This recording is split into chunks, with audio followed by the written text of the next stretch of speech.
Você quer memorizar a Bíblia, mas não consegue? Conheça o método que vai te ajudar a ser um grande pregador ou uma grande pregadora. Clique no link da descrição. Olá, servos e servas de Deus. Hoje vamos contar a história de Sansão, uma história que fascina há séculos. Aqui no canal usamos imagens que remetem a história aos tempos modernos para uma maior compreensão dos textos sagrados. Mas antes de começarmos, se inscreva no canal, deixe seu like e compartilhe esse vídeo para que mais pessoas conheçam as histórias da Bíblia. Sansão nasceu em um período muito problemático na história de Israel, pois a nação guerreava com seus inimigos, os filisteus. Os pais de Sansão estavam tendo dificuldade em engravidar. Então o anjo disse que finalmente eles iam receber boas notícias. Eles, finalmente teriam um bebê. E além disso o rapazinho cresceria para ser o libertador de Israel. Manoá e sua esposa receberam instruções claras do anjo sobre como criar seu filho para ser nazireu. Esta era uma ordem estrita de homens israelitas dedicados a servir a Deus. Eles tinham que se abster totalmente de álcool, nunca tocar em um cadáver ou cortar o cabelo. Assim como o anjo havia dito, Sansão nasceu e seus pais, que ficaram maravilhados, o criaram assim como o anjo havia instruído. Sansão cresceu e foi a cada dia tendo uma força maior, mas seu defeito era ter uma queda por belas mulheres estrangeiras. Em vez de encontrar uma boa garota israelita, o homem musculoso foi direto para o território inimigo. Nas colinas da Filisteia, ele conheceu uma mulher em Timna. Ele não deu ouvidos às objeções de seus pais sobre essa garota não ser israelita, e descaradamente fez preparativos para se casar com ela. Na corrida para o casamento, Sansão foi repetidamente arrebatado pelo Espírito do Senhor e realizou feitos sobre-humanos. Quando um leão tentou atacá-lo, ele despedaçou o animal com as próprias mãos. Quando chegou a hora do casamento, Sansão voltou para a Filístia e se entregou a uma aventura culinária única.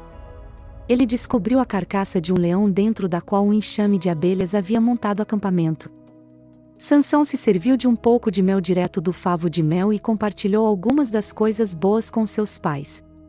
Antes do casamento, no banquete, Sansão usou seu encontro com uma carcaça de leão e uma guloseima de mel para ilustrar um enigma.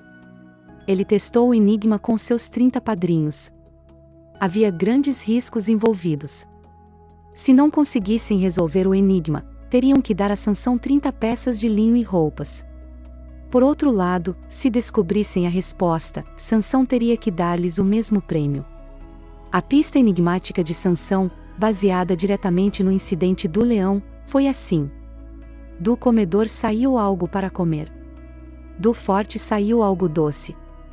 Os padrinhos, obviamente, não tinham ideia de como resolver o enigma. Frustrados, eles disseram à noiva que iriam incendiar a casa dela e de seu pai, a menos que ela descobrisse a resposta para o enigma.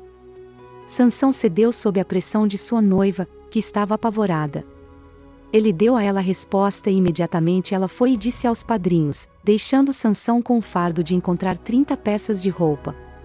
Enfurecido com a forma como seu enigma saiu pela culatra, Sansão foi direto para a cidade costeira de Asquelon.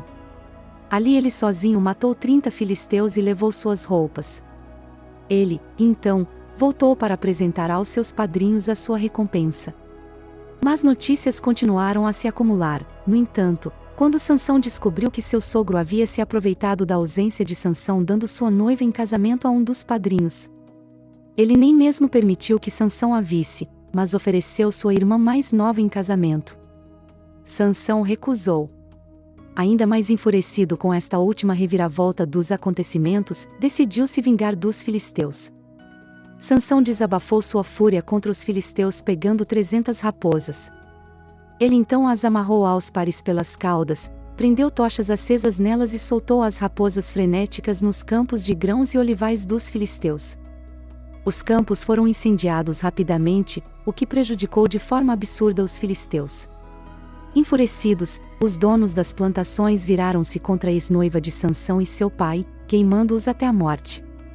Sansão, em seguida, saiu e matou ainda mais filisteus depois que ele soube da morte de sua amada e seu pai. O nazireu então encontrou abrigo em uma caverna chamada Rocha de Etã. Furiosos, os filisteus reuniram o seu exército e marcharam sobre a tribo de Judá, com 3.000 dos seus homens para capturarem Sansão. Sansão fez um acordo com os homens de Judá. Ele concordou em ser amarrado com uma corda e entregue aos filisteus com a condição de não ser morto. Para ter certeza de que ele estava amarrado com segurança, os homens da tribo de Judá amarraram Sansão com 2 cordas novas. Mas quando os filisteus estavam prestes a tomar posse de Sansão amarrado, o nazireu o surpreendeu. Flexionando seus músculos, ele quebrou as 2 novas cordas que o prendiam. Sansão não tinha armas, mas logo improvisou. Encontrando a queixada de um burro, ele a usou para massacrar 1.000 soldados filisteus. Por mais que odiasse os soldados filisteus, Sansão ainda tinha uma queda pelas mulheres filisteias. Ele começou suas celebrações pós-batalha com uma visita a uma prostituta na cidade de Gaza. Percebendo a presença de Sansão, seus inimigos tentaram emboscá-lo esperando no portão da cidade.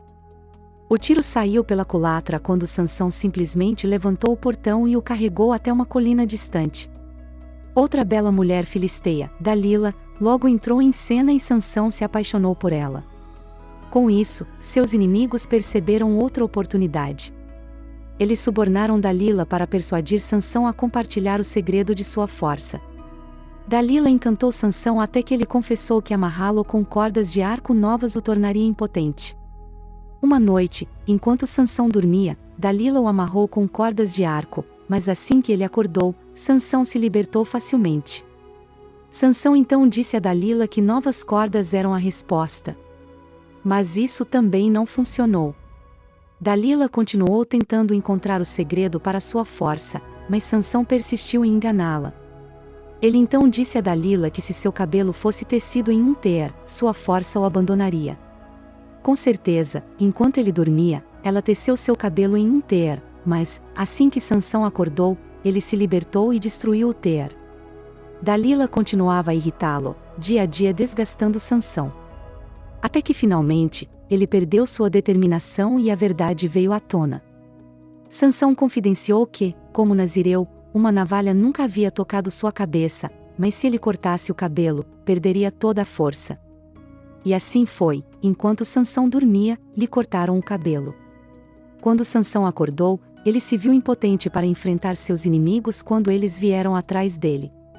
Ele foi capturado, seus olhos arrancados e ele foi forçado a trabalhar na prisão, movendo uma pedra de moinho para moer grãos. Os filisteus estavam exultantes porque finalmente Sansão foi capturado. Algum tempo se passou e os filisteus estavam dando um grande banquete em homenagem a uma divindade chamada Dagom. Como parte do entretenimento, foi decidido levar Sansão amarrado ao templo onde a festa estava sendo realizada. Eles sentiram um enorme prazer ao ver seu antigo inimigo. O cego Sansão, cujo cabelo crescerá novamente, pediu para ser amarrado entre as 2 colunas de sustentação do templo. Ele orou a Deus para dar-lhe forças uma última vez. Deus atendeu ao seu pedido e Sansão forçou os pilares com todas as suas forças até que eles caíram e todo o templo foi derrubado. 3.000 convidados na festa morreram junto com Sansão em um final dramático para a vida dramática deste herói bíblico.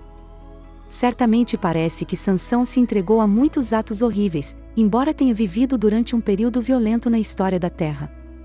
Ele também claramente falhou em viver de acordo com os altos padrões que seus pais aplicaram tão estritamente à sua educação como nazireu. Apesar da vida rebelde de Sansão, Deus nunca desistiu dele e o levou finalmente à vitória. Se você gostou desse conteúdo, se inscreva no canal, deixe seu like e compartilhe para mais pessoas serem alcançadas. Fique com Deus e até a próxima história bíblica.